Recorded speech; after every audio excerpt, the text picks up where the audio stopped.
আমার জীবনে এই প্রথম গ্লাস পেন্টিং করেছি। জীবনে বহুত কাজ করা হয়ে গেছে, কিন্তু এর আগে কখনো গ্লাস পেন্টিং করেছিলাম না। তো হঠাৎ করে একটা কাজ আমার সামনে আসলো, আর মনে হলো যে এখানে গ্লাস পেন্টিং করা উচিত। আর গ্লাস পেন্টিং করাটা আমার আগে থেকে অনেকটা ভয় লাগতেছিল, কারণ এখানে রং বসবে কিনা, রং করতে পারবো কিনা, এই ভয়েই কখনো করা হয়নি। তো যখন হাতের কাছে এত সুন্দর শেপের আমি এই গ্লাসটা পালাম, তো আর সুযোগটা হাতছাড়া করলাম না। কাজের সাথে সাথে কিন্তু আমি ভিডিও করে রেখেছি আপনাদের দেখাবো বলে। জীবনের আমার ফার্স্ট অভিজ্ঞতা এটাই। এই প্রথমে আমি কিন্তু কাজের উপর এভাবে আর্ট করতেছি। তবে কোনো জিনিস জানা না থাকলে কিন্তু আপনি কাজ করতে পারবেন না। আমার কাছে যখন এই কাজটা এসেছিল, তখন আমি ইউটিউবে অনেক ঘাটাঘাটি করেছি কিভাবে এই গ্লাস পেন্টিংটা করতে হয়, কিভাবে আপনার ব্যাকগ্রাউন্ডের যে আপনি কালার করবেন উপর থেকে সেটা ভালোভাবে দেখা যাবে, সুন্দরভাবে দেখা যাবে, এইগুলোর নিয়ম কারণ আর কি এটা আমি ইউটিউব ঘেটে দেখেছি। তবে প্রথম বেশি ঘিসিমিসি ডিজাইন, এক কথায় কঠিন ডিজাইনগুলো আমার করা হয়নি, কারণ আমি এটা প্রথম করতেছি, হয়তো পারবো না এরকম একটা ভয় কাজ করতেছে।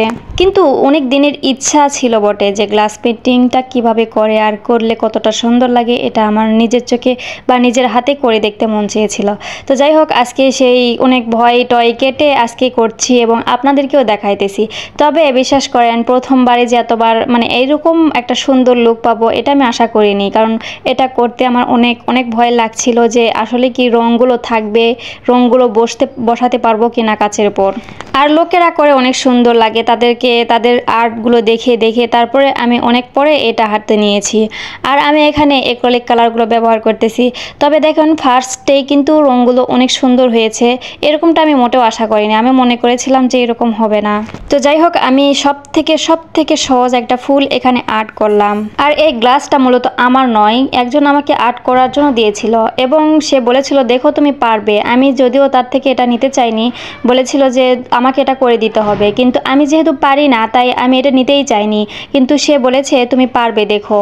তো তার কথার উপর ভরসা করে আমি এই কাজটা হাতে নিয়েছিলাম এবং সবগুলো রং ভরার পর যখন রংটা ভালোভাবে শুকিয়ে নিয়েছি, তারপরে আমি নিচে কালো রঙগুলো দিয়ে ব্যাকগ্রাউন্ডটা তৈরি করে নিলাম। আমি একটু করে ফুল আর্ট করতেছি আর এটা উল্টে দেখতেছি যে আসলে ওই পার কেমন লাগতেছে।